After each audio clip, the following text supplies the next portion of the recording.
Was the New Japan Cup final predictable? Fuck no. It was anything but. And once again, we have another Shaka in Osaka. What a fucking finale. Hello, everybody.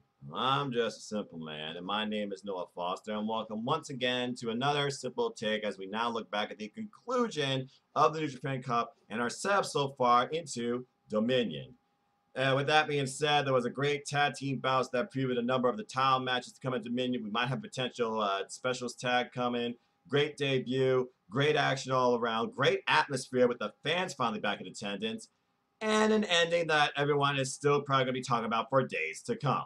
With that being said, let's go ahead and get right into it. So first off, it was of course from Osaka Joe Hall, as will be the same for Dominion, which will literally be, well, believe it or not, less than 24 hours from now. And this was the New Japan Cup final. They had fans finally in attendance. Everyone wore a mask. There was barely any speaking practically at all due to spread of the virus through particles, they were saying. And basically, the language spoken here by the fans to dedicate and demonstrate their passion to their favorite professional wrestling was all through clapping. And I applaud the fans for everything they did here too, and New Japan Pro Wrestling for everything they did as far as handling fans, taking care of all precautions with this coronavirus nonsense, as well as really bringing us to the point that you really can still feel all the energy of a real-life wrestling event. If you've been sour lately from the world of professional wrestling, with all the politicking, all the conflicts, all the poor creative and bad booking, I highly encourage you, please check out New Japan Pro Wrestling, because you will not be disappointed.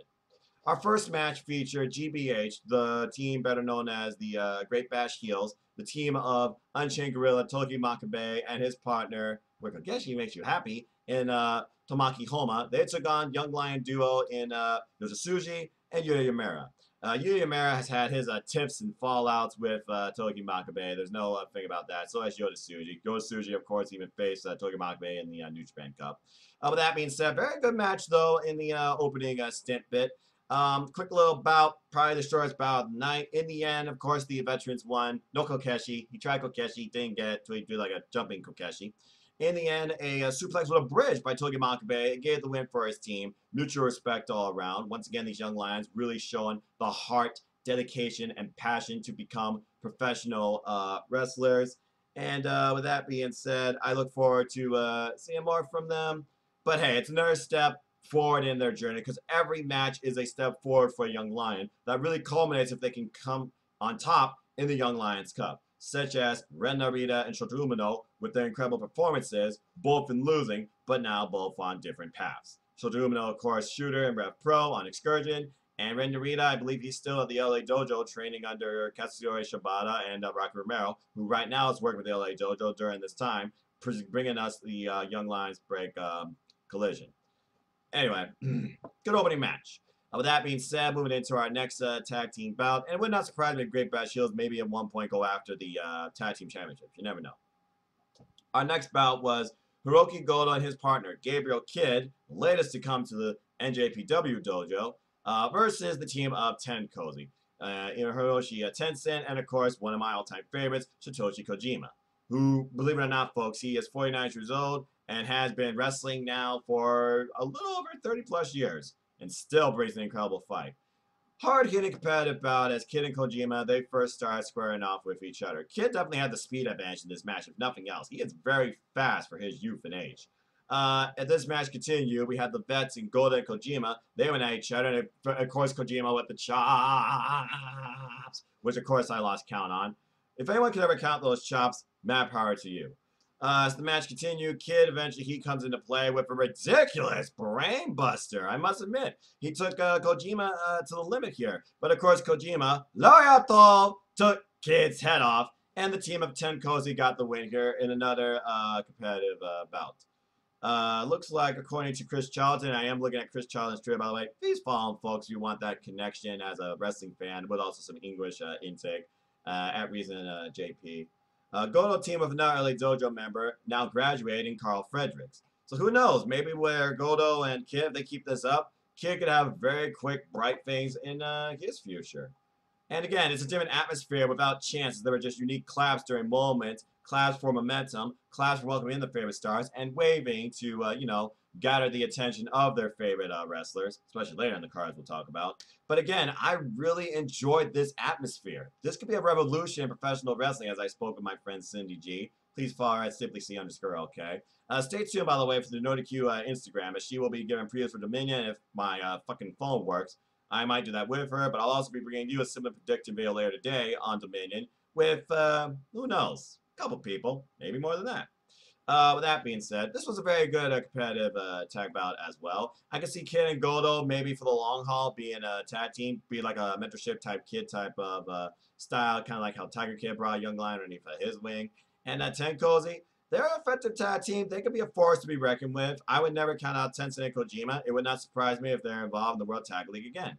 Had a pretty good showing in last year in December.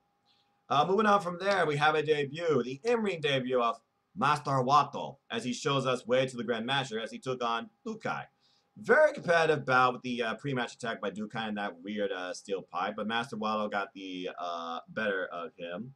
And basically, by the way, Liger was also on commentary, which I always enjoy to begin with. And Liger is, of course, hugely in support of the New Japan dojo system and LA dojo system. So if you got Liger's approval, you know you're going somewhere. Anyway, as Master Wato and Dukai went about, this was a very back and forth bout. Things got really in Master Wato's favor towards the end, though, where he showcased a lot of various strike combinations, stiff kicks with a follow-up spinning forearm strike at the ridiculous roundhouse. Beautiful roundhouse kick, by the way. That was the real turning point in that match. And then a corkscrew splash. As I look at Chris Charlton's Twitter, he says that he calls that the RPP. And apparently he does not know what that stands for. So, to be determined. Both of these men, former backgrounds in Lucha Libre, Mexico, CMLL experience, and in the end, Master Wato, he won his debut. One of Dukai's better matches. He has not had a singles match, I believe, since Best of Super Juniors last year. So it really showed what he's capable of. Pipe antics aside, Suzuki-gun madness aside, which of course you know is my faction. Casa ni nare. With that being said, very competitive bout, but afterwards it looks like we're already getting a tease of what's to come, as after the match, Yoshinobu Kawamaro came out and attacked Master Wato, only for Tenzin to come out with the save, it seems. I don't know necessarily if Tenzin and Wato have, like, previous experience, maybe training with each other. Maybe he faced him back when he was a young lion before he went on an excursion. But the bottom line is this. We might be getting a specialist tag at Dominion. Yoshinobu Kawamaro might be Wato's next opponent. Master Wato, he might literally be going after all of Suzuki-gun. And by the way, I'll talk more about Suzuki-gun in a little bit, especially my favorite, the King. With that being said, good debut. I'm curious to see what's next. And honestly, I'm just going to say right now, I believe Master Wato, he's going to stay freelance NJPW main unit. I don't necessarily see him joining a faction. Not even with the events we'll be talking about at the very end. But I digress. All right. Moving on from there, we go into a 2-on-2 tag team bout as we have Cold Skull, Sonata. I guess he recovered. And his partner, Bushi, 1/3 of the six-man never overweight tag team champions. They took on the team of Yujiro Takahashi, the Tokyo Pimp, and Bone Soldier Taishimori representing Bullet Club.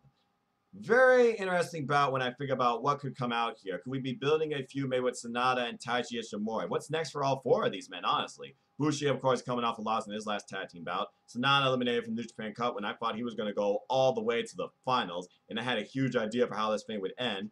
And then you have Yujiro, which the first thing people think about Yujiro, besides the fact that he's with Peta, and y'all just look for Peta to do her interpretive dance to tell the story of a match. By the way, no Peter. Sorry. And then, of course, you have Taiji Mori, who is the right now strongest representative in Bullet Club wrestling right now during this return in NJPW, who lost out also in the New Japan Cup. In the end, a couple spots take away. Paradise Lock, May Milano, super ecstatic. As Sonata did lock Yujiro Taiji Mori, excuse me, in the Paradise Lock. Yujiro and Sonata, though, they got on later in the match. The match progressed to at one point binding each other to stop each other from performing a submission. As things broke down and things got a little more chaotic, excuse me.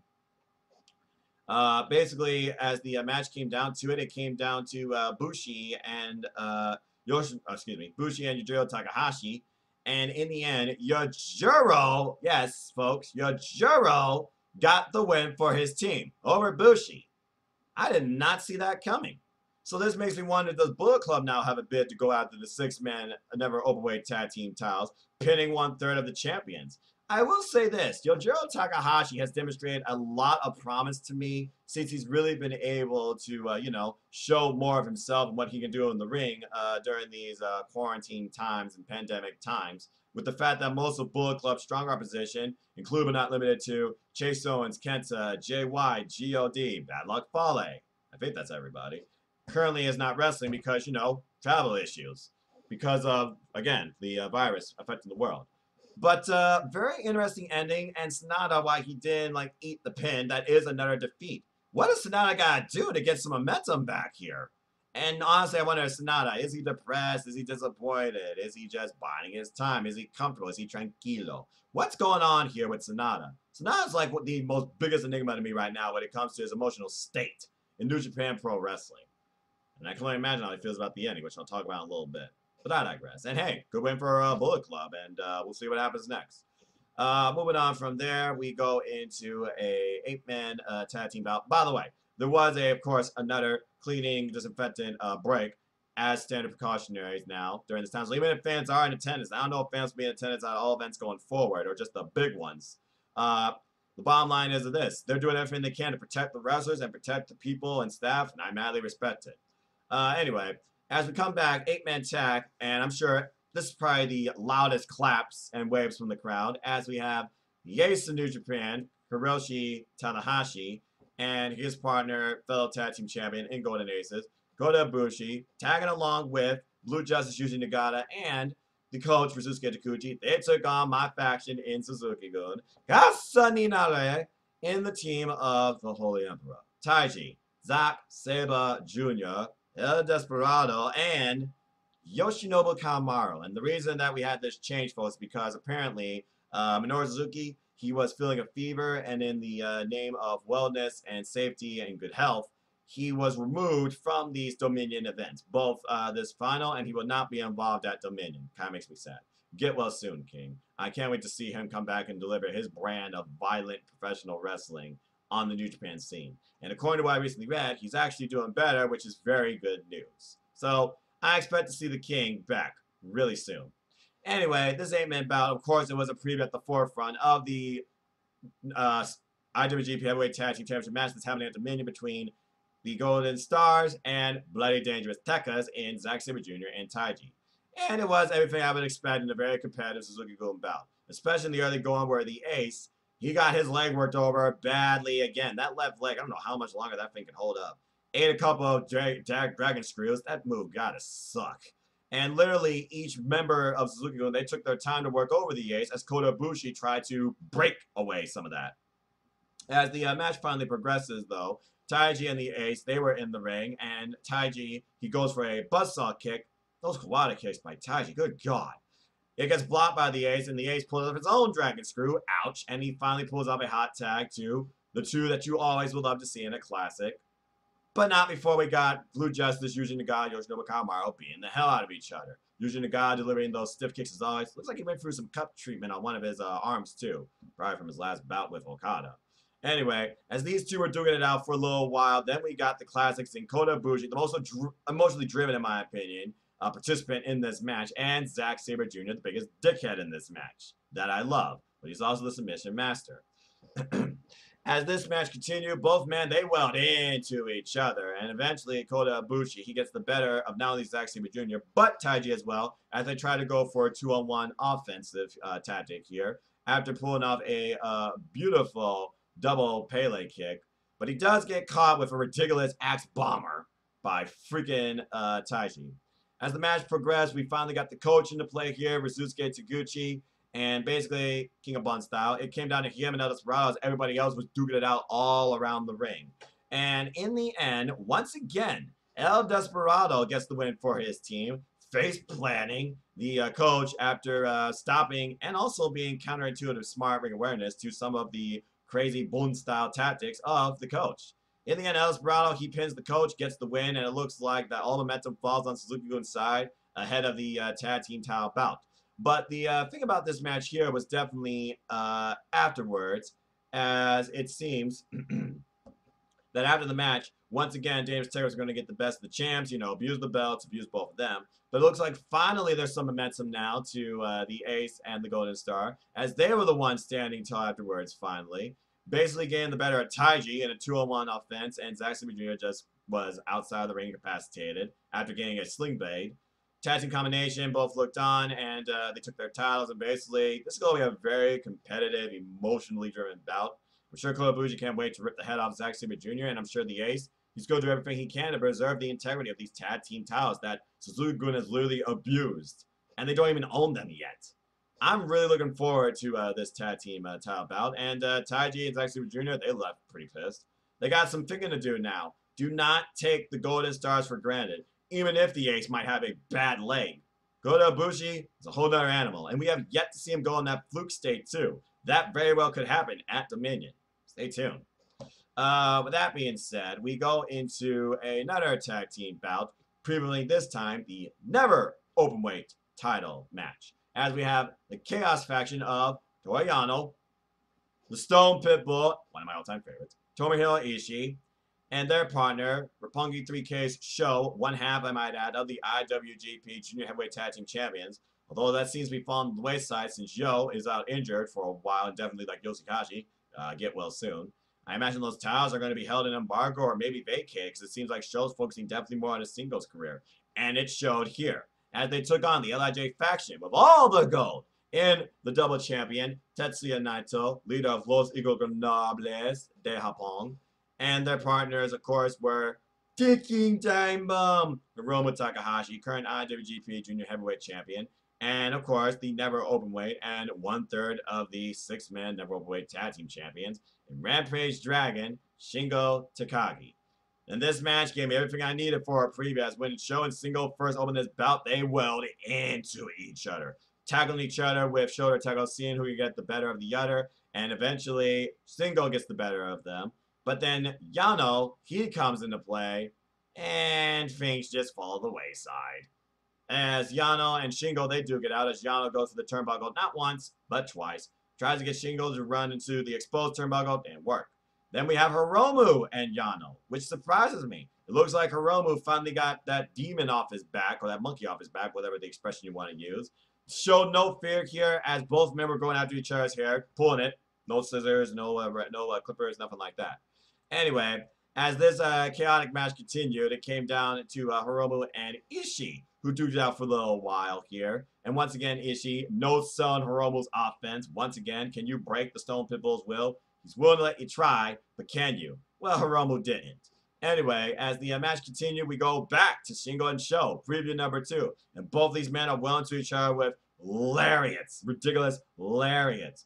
As Shingo tries to go for his 3-move combination, it gets denied once again by Sho. Man, Sho showing a lot of ingenuity here. And basically here, after these ridiculous brain buster, and then he pulls off a spear after Shingo Takagi counters one of his moves. Both these men know each other so damn well. It's amazing the chemistry they have. Ridiculous forearm strikes galore into each other's faces, and then a lariato basically lays Naito inside out by Sho. Anyway, as the match progresses, we got Yano and Naito in the ring, and there was a couple moments where I thought, good God almighty, Yano was going to pin the double champion. Came this close. Good Lord. Anyway, as we get towards the end of this match, Sho comes back in. He tries to go for a spear against Shingo Takagi. Shingo once again denies the spear, plants him with a DDT. And those two are gone. And it comes down to Yano basically trying to get the best of Naito, only to be attacked on a 3-on-1 offense by LIJ, who pull out everything here. Taking him out the leg, beating him from behind, a ridiculous sliding pumping bomber into a jackknife cover follow-up by Tetsuya Naito, and the LIJ faction wins 1-2-3 with Naito pinning Yano. And afterwards, we have pleasantries exchanged between Sho and Shingo. At one point, it looked like Shingo was about to whack Sho in the face with the title. I am looking very forward to this match. That's going to be nothing but old school throwback physical warfare to each other, as this is what Never has become through the spirit of this championship and their champions. And we all know that Never Openweight champions don't usually have long reigns. So with Sho focusing on a singles career more than a tag team career, there's a high chance he could potentially take this. But I think Shingo's going to do everything he can to prevent that from happening. And I feel like Shingo's got more to offer yet to the spirit of Never and this Never Openweight title. Just saying. But this bout is going to be awesome. And I can't wait to see what these two bring to each other. Maybe pull out some new offense, too. We've seen how counterintuitive these two are to each other. Only time will tell. Anyway, as we move on from here, we go into our main event, the New Japan Cup Final between Mieke, Kazuchika Okada, and LIJ's Evil. And again, I don't think nobody expected this final, as this match basically begun as you would expect. A fill-out process by Reshu Zumino was referee. By the way, great to see Katsuyori Shibata back once again commentating this incredible milestone in this event as we reach another final, just like last year. As if there wasn't enough pressure on Kazuchika Okada to win this too, who I'm sure was a lot of people's favorites. Anyway, this match just gives you through some spots, a lot of filling out process, a lot of back and forth momentum throughout. Things really turn in Evil's favor, once again demonstrating that he will do anything to win, where he literally crushes the arm, Rainmaker arm I might add, the right arm, of Kazuchika Okada in a chair up against a ring post, and then swung for the fences, literally taking Okada's neck. It wasn't until Okada pulled off a DDT out of nowhere, followed by a hanging DDT. Man, that blue barricade comes in handy so much. Strongest barricade in professional wrestling. And the match got into favor of Okada, only for Evil to turn it back into his favor with a suspended stump, using the ropes for assistance. Ridiculous flapjack, elevated flapjack by Okada, puts the match into Okada's favor again. Tombstone to Cobra Clutch, which again has been the winning move for Okada this entire time since he's returned. He's won every match so far in his New Japan Cup journey with it. When you think about Okada's journey, going through Gedo, going through Nagata, going through Hiromu Takahashi, I'm just saying. And then you figure out Evil's journey, where he went through Hiroki Goto, Yoshi Tensen, and Sanada. So, with that being said, as this match continues, Red Shoes became a huge difference maker in Evil's favor multiple times. Used the Red Shoes to break away from the Cobra Clutch, assisted kick. No magic killer, though. At one point, literally Red Shoes, he gets taken out. The dreaded low blow. Ouch. And then all the chairs in the world you can think of. Darkness falls onto the chairs, similar to what he did to Sanada, similar to what he did back in the G1. Near fall as Evil brings Red Shoes into the ring. Not enough. Following this, ridiculous avalanche brainbuster, and then a net breaker, and then both these men are exchanging into each other. We're basically back at ground zero. Following this, ridiculous discus forearm by Evil puts the match into Evil's favor, but then that drop kick, one of Okada's trademarks, back in Okada's favor. Another Cobra Clutch, and then literally demonstrating his finish to Hiromu Takahashi's match with bringing him out of the Cobra Clutch into a Rainmaker, not once, but twice, back down to the Cobra Clutch. I thought we were literally going to get the same result here as Hiromu Takahashi's match. Boy, did we not get that as the match continued, because that pain in Okada's side, looking for that revenge, as Gino put it. Gedo came out with a distraction, distracting the ref when it looks like Evil was about passed out. And Yujiro, with a power move, former member of Chaos, I might add, he takes out Okada. Both men are down, and then Gedo and Yujiro are nowhere to be seen.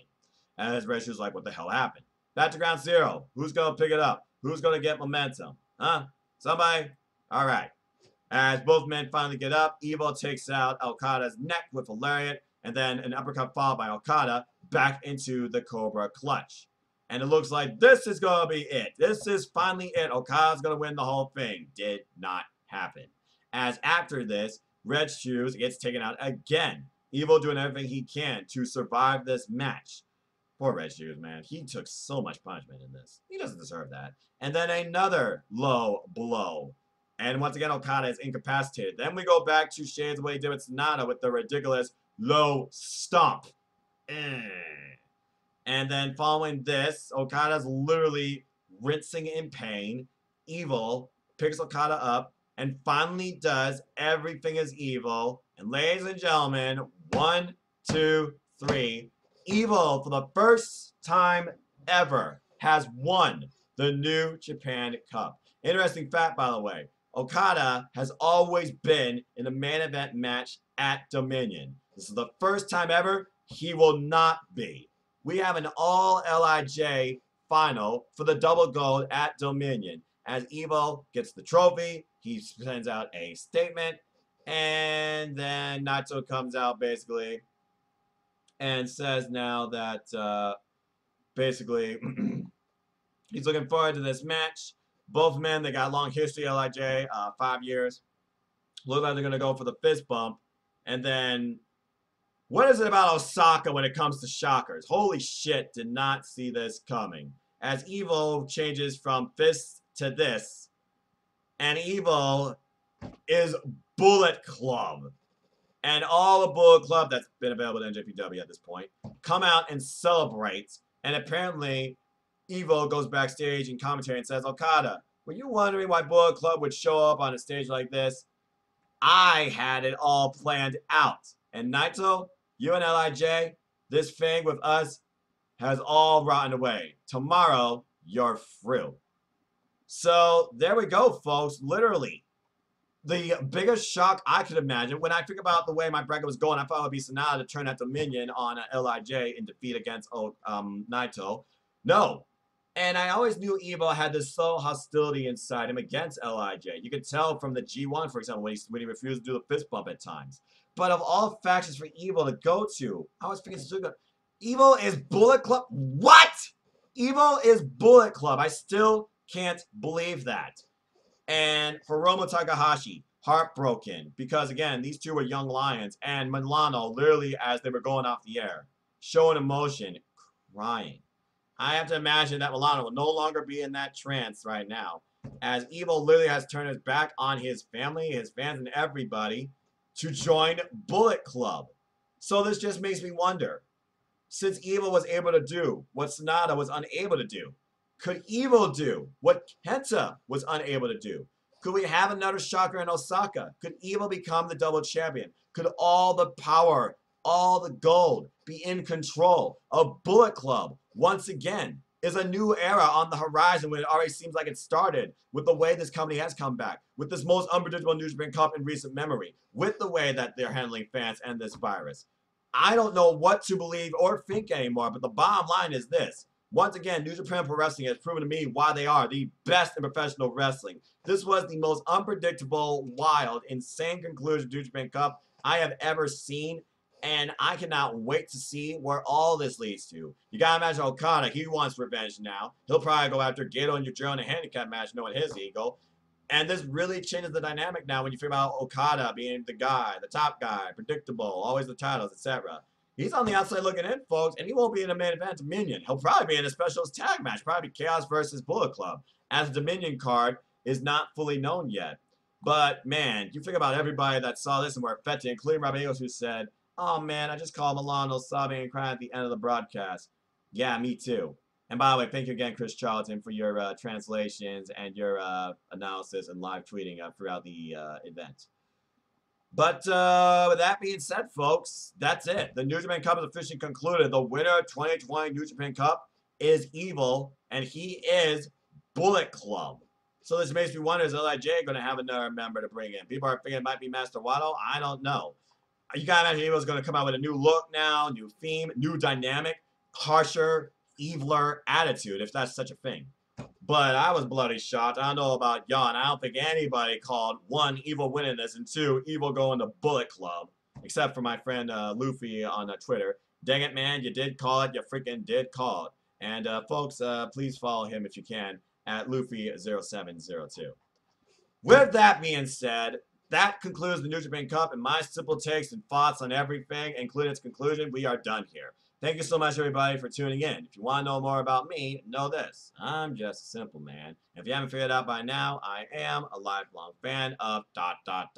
wrestling. So follow me on Twitter, AdamFoster9016, NoDQ.com/Noah. Follow me on Instagram, AdamFoster9016. You're following the simple YouTube channel here, YouTube.com/user/NoahFoster210. I thank all 159 of you that's been with me on this fun YouTube creator's journey. It's not laying up anytime soon. I'm just going to primarily focus on NJPW and AEW for the long haul future. I'll do predictions, though, and a simple take on Slammiversary. But most of my channel will be mostly focused on things outside WWE because they're just souring me right now, except for NXT. Anyway, stay tuned. Later today, there'll be a prediction special for Dominion as well as a simple take after that. You might see some first-time ever panelists. And AEW Spark, of course, will be back on a Monday or Tuesday night as we preview and predict and prepare for a fight for the Fallen. As always, I'd like to close. Support your wrestling house big and small. Let's keep growing this incredible, diverse, unique, elite, authentic, unscripted, unrestricted wrestling community together. Simple as that. I gotta imagine that Sonata Evil will not be winning the World Tag League again. Because Sonata still join Bullet Club, though? That's another thought. With that being said, I could ramble on forever, but I'm not going to do that. It is currently 8:03 a.m. Eastern Standard Time on Saturday, July 11th. Thank you so much for tuning in. Please like, share, subscribe, comment, tell a friend. Support wrestling. Support pro wrestling. Independent wrestling. Support New Japan Pro Wrestling. Support WrestleJoy. No DQ. Red Cherry Brand. Buy a shirt. Support the Jeff Meacham Network. Pro Wrestling Discussion. Support We Want Wrestling Talk. Support Team All Elite. Just support wrestling and let's support one another. Until the next video, I hope you all enjoy your Saturday. Take care, enjoy life. Tomorrow's never guaranteed. Treasure your families, enjoy wrestling. There's more of it now than ever, okay? Find what connects you. Find a personality, a promotion, a storyline that conveys you. You'll be surprised how much joy, discussion, and friendship professional wrestling can bring. And again, stay tuned to NoDQ.com's Instagram, where the lovely Cindy G, as CindyC_OK, will be giving her predictions and her preview and her review, not only on the New Japan Cup final, but Dominion as well. I may join her if my iPhone 7 Plus cooperates, because Instagram sometimes is a piece of shit. Until the next video, take care. I'll see you all some point later today. Gokigenyo. Sayonara. Holy fucking shit, Evil and Bullet Club. I never would have guessed that in my life.